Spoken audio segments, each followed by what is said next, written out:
E aí, pessoal, tudo bom? Meu nome é Diogo Neto e hoje eu queria, continuar a nossa série sobre a produção do meu próximo quadrinho, que se chama, Sertão Benzido. Esse aqui vai ser o nosso episódio número 2 e eu queria falar com vocês, dessa vez, dos personagens, né? Como é que eu criei os personagens da história? Quem são, os personagens de Sertão Benzido? Qual a influência deles dentro da história, né? E como é que eles aparecem ali dentro, tá bom? E algumas características também que eu pensei para poder fazer com que esses personagens ficassem interessantes, que eles coubessem ali dentro da história, que eles passassem, uma realidade que você pudesse mergulhar dentro do clima, do universo da HQ e pudesse se divertir, pudesse se emocionar, pudesse viver um pouquinho da história, tá certo? Bora conferir comigo? Então, a história não tem tantos personagens principais, tá?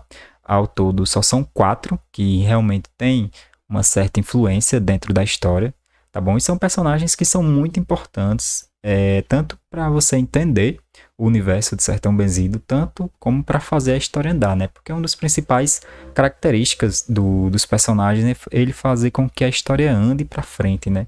Fazer com que os acontecimentos façam você entender, o que está acontecendo dentro da história e como é que eles, atuando ali naquele mundo, fazem com que Sertão Benzido acabe se tornando uma história que passa uma mensagem, que te emocione, que te faça ler, entendeu? Que te faça ir para a próxima página, tá bom? E um dos primeiros personagens que eu queria falar, que é o assim, o menos importante, mas não deixa de ser também, é um personagem importante, é o Assis, tá certo? Pode ser que esse personagem venha a sofrer uma mudança no nome, porque eu tô vendo um certo conflito com o personagem principal, né, o Luiz, que o nome Assis e Luiz são muito parecidos, então pode ser que eu substitua esse nome, mas por enquanto, hoje, eu ainda chamo esse personagem por Assis, tá certo? E o Assis, ele tem a função, dentro de Sertão Benzido, de ser aquele alívio cômico, entendeu?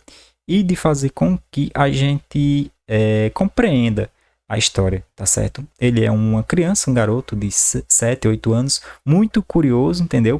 E que tem aquela visão de que os heróis existem, entendeu? Que o mundo pode ser salvo. Eu sei que parece, um pensamento aí um pouco avançado para uma história que se passa em 1935, um pouco avançado, mas ao mesmo tempo acho que esse conceito, de herói, de vilão, acho que sempre existiu o bem e o mal, entendeu? Então, uma criança acreditar que existem super-heróis, então não é, como é que eu posso dizer? Não é um absurdo, né? Ou seja, isso torna o personagem real, torna ele interessante, né? Ao meu ver, o Assis, ele não tem tanto tempo assim na história, né? Não tem tantos quadros com ele, porém, ele é muito importante no segundo capítulo e ele faz a história andar, entendeu? Então, ele era um personagem necessário para a história, tá certo? Tanto para dar essa coisa mais cômica, mais engraçada, tanto quanto para a gente entender mais um pouco do universo do que eu quis colocar ali dentro de Sertão Benzido. Eu gosto bastante do Assis, acho que ele é um personagem que ficou bem interessante, que ficou legal, tanto no design como nas ações dele dentro da história, tá? Ele é uma criança, mas ao mesmo tempo ele é bem inteligente, ele é bem sorrateiro, ele é bem esperto, entendeu? Esse é o intuito do Assis, né? Esse seria o estereótipo, né? De personificação, né? Do Assis. E aí a gente tem uma outra personagem, né? Dentro de Sertão Benzido que se chama Jacobina, né? Eu adorei esse nome quando eu vi ele. Era um nome que tinha que colocar. É um nome chamativo, um nome interessante, entendeu? Quando você escuta esse nome, te dá curiosidade, né? E ao mesmo tempo também parece um nome forte, né? Jacobina, tá? E a Jacobina representa aí a força, tá certo? Do nosso protagonista, entendeu? Porque, já falando do protagonista, é um personagem medroso, tá? Ele tem essa característica. E aí a Jacobina meio que protege ele, ela é a melhor amiga dele, entendeu? É a pessoa que tá com ele desde a infância, tá? Algumas pessoas que já viram a história perguntaram se eles são apaixonados, se tem um relacionamento. Não, tá certo? Eu quero a Jacobina e o Luiz como se fossem mais irmãos do que qualquer outra coisa, tá certo? Lógico que mais pra frente, se a história for né, continuado, aí pode ser, quem sabe, alguma coisa ou não, entendeu?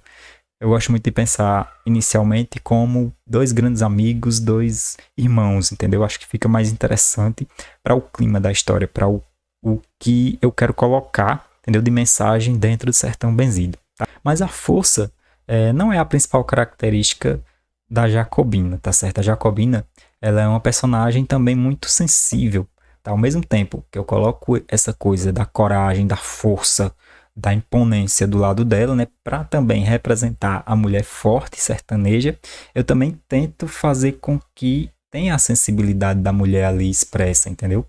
Para que as coisas se equilibrem, entendeu? E que a gente veja que a Jacobina, apesar de ser muito valente, muito poderosa, ela é uma adolescente de 16 anos, entendeu? Vivendo algo que é muito difícil para ela também.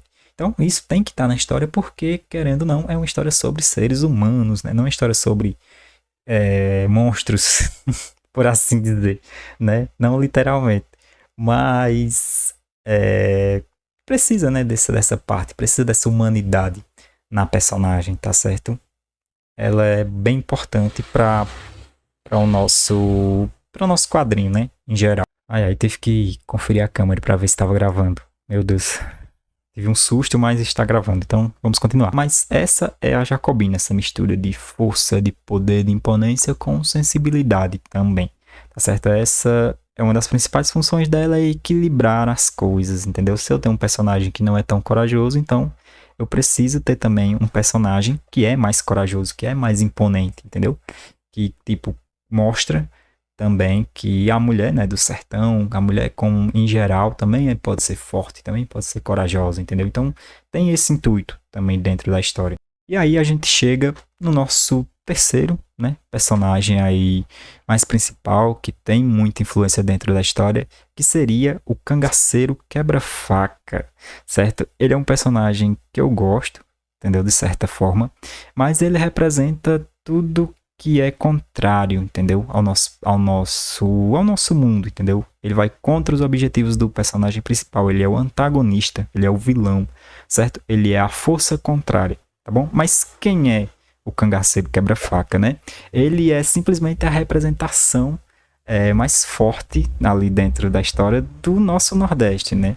Eu quis fazer simplesmente um cangaceiro, entendeu? Que sofreu, que não tinha muitas escolhas a não ser entrar pro cangaço, entendeu? E se tornar um líder, certo?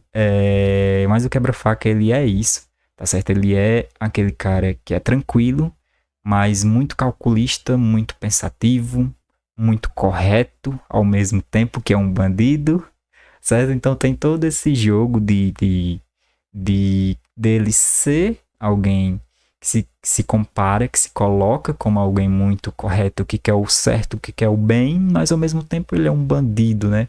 Ou seja, trazendo ali aquele questão, né, de Lampião, se era um herói ou um bandido, entendeu? Então eu quis colocar isso também porque não tem jeito, isso é uma das coisas mais interessantes que tem aqui no nosso Nordeste, tá bom? Essa coisa da gente não saber o que o cangaceiro é, entendeu? E ele ficar à mercê, né, da nossa opinião, da nossa interpretação a partir do que aconteceu, certo? Eu não tenho uma opinião correta sobre isso, tá? Porque são épocas muito diferentes. Era uma época que, poxa, as pessoas não tinham tanta opção, tá certo? Então meio que a gente nunca vai ter uma resposta realmente correta sobre isso. Se realmente a gente tinha vilões ou se a gente tinha super-heróis, né? Nessa época do cangaço. Tá? Muita gente, né? A maioria das pessoas vem como bandidos porque tinham atos muito violentos, cometiam roubos, sequestros, entendeu? Isso não é apagado, não pode ser esquecido também, tá certo? Mas também tem a parte de que fazia boas ações também com pessoas pobres, então é difícil, entendeu? Mas eu gosto muito de ver as pessoas conversando sobre isso e é algo que vai render bastante, tá? Pelos próximos séculos, que eu acho que não vai ser apagado da história, tá bom? Acho que ele vai ficar aí gravado, entendeu? E é bem interessante, isso é cultural, entendeu? É o Brasil da forma mais brasileira que existe e mais nordestina que existe, tá? Mas, voltando ao Quebra-Faca, né? Como eu já disse, ele é um personagem que se considera muito correto e o mais correto, e o que ele faz é sempre o mais correto, entendeu? Ele é íntegro. tá certo? Esse é o intuito do quebra-faca. E por que que ele escolheu esse nome, né? O verdadeiro nome do cangaceiro quebra-faca é Teotônio, tá? Inspirado muito do nome do irmão de Lampião, tá certo? Eu fiz uma pesquisa nos nomes e Teotônio era o nome de um dos irmãos, né? Do famigerado Virgulino Ferreira da Silva, né? O Lampião. E aí eu quis colocar esse nome como uma referência também, e porque o nome Teotônio é muito bom, tá ligado? É um nome muito daquela época, entendeu? Muito natural de um Nordeste de 1930, entendeu? Então, acho que combinou certinho. E o nome quebra-faca vem de uma planta, tá certo? Aqui é originária do nosso sertão aqui, que é uma planta amarga, muito amarga, tá? Eu lembro que meu avô tirava ela no mato e fazia chá e era muito amargo mesmo, de verdade, de doer mesmo. Mas ela era curativa, entendeu? Ela cura muitas doenças, principalmente na região do estômago. Então, esse é o quebra-faca. Amargo, correto, mas que se considera curativo, entendeu? Então, tem todo um jogo ali, tem todo um pensamento ali pra gente entender quem é o personagem e por que ele carrega esse nome, tá? E se você for pesquisar, acho que vai encontrar mais coisas também depois ali que você conferir a história, tá? Eu quis colocar várias coisas, vários easter eggs também dentro de Sertão Benzido para que você tenha algo além da leitura, tá bom? Mas agora, bora falar sobre o nosso protagonista, né? Que é o Luiz Celestino, cara. E o Luiz, ele é aquele personagem medroso que não esconde de absolutamente ninguém que é medroso, tá? Mas que tem uma vontade muito grande de se livrar de uma maldição, tá certo? O Luiz, além de ser, né, uma pessoa que tem medo, que demonstra, não esconde, é muito verdadeiro, mas ao mesmo tempo é muito bondoso, entendeu? Jamais ele maltrataria um animal, jamais maltrataria alguém, entendeu? Esse é o estereótipo dele, entendeu? Essa é a pessoa de quem ele é. E nas características físicas dele, né, ele anda com um gibão de couro nas costas, tá? E um chapéu de couro também, para representar de vez o nosso sertão, a minha região, né, onde eu nasci. Porque para quem não sabe, eu nasci na capital do vaqueiro, né, que se chama Serrita, que também é a cidade do cantor João Gomes também. Tá? Serrita é a capital dos artistas também, não só a capital do vaqueiro. Mas eu quis colocar essas indumentárias, essas referências dentro da história também para colocar ali de vez a alma, né, do sertão, a alma do lugar onde eu nasci dentro de uma história em quadrinhos ali de ficção, entendeu? Acho que esse era um dos meus objetivos também aqui nessa área, era poder falar um pouquinho sobre o meu lugar, sobre como ele funciona, como é a cultura, por que que eu acho tão interessante. Entendeu? Por isso que ele é esse personagem que é verdadeiro, entendeu? Não, aqui no Nordeste tem muito essa coisa de que você não pode ter medo, entendeu? Que você tem que ser desenrolado, entendeu? Corajoso, mas eu quis colocar isso dele ser um personagem medroso para representar a humanidade, entendeu? Porque não tem jeito, você gira e cai naquele mesmo tema de que seu personagem é um humano, entendeu? Ele é uma pessoa, então ele tem que ter falhas, ele não é perfeito, não é isso? E o Luiz, eu quero que ele seja esse tipo de personagem, tá bom? Que você se identifique com ele, mas que ao mesmo tempo também torça por ele, que você saiba que ele é uma boa pessoa, entendeu? Que tá atrás de um objetivo que é muito importante para ele. Tá, mas esse foi o nosso vídeo. Espero que vocês tenham gostado aí. Eu tentei trazer, né, um pouquinho dos personagens de Sertão Benzido aqui nesse segundo episódio da nossa série. Eu já comecei a desenhar as páginas. Ontem mesmo eu fiz o primeiro quadro ali e rabisquei os outros na primeira página, tá? Devo mudar alguma coisa. Uma coisa e outra, um rabisco e outro, nada que influenciei, tá? Mas isso mostra que eu já comecei a produção, tá certo? E logo aí, Sertão Benzido vai estar completo aí com suas 106 páginas, divididas aí em 4 capítulos, que variam entre 23 e 27 páginas, tá bom? Não tem uma contagem exata de páginas em cada capítulo, não, que eu não consigo fazer isso. ainda, tá certo? Então, mas é isso, pessoal. Se inscrevam, deixem um comentário, me digam aqui como é que vocês criam personagens, tá? Deixem nomes de personagens que vocês criaram e uma descriçãozinha sobre eles também, tá? Deixa um comentário pra gente, pra poder engajar, pra poder crescer o canal, tá certo?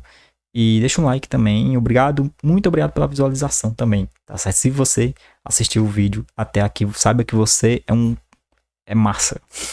Tá certo, pessoal? Mas é isso. Muito obrigado e até a próxima. Valeu!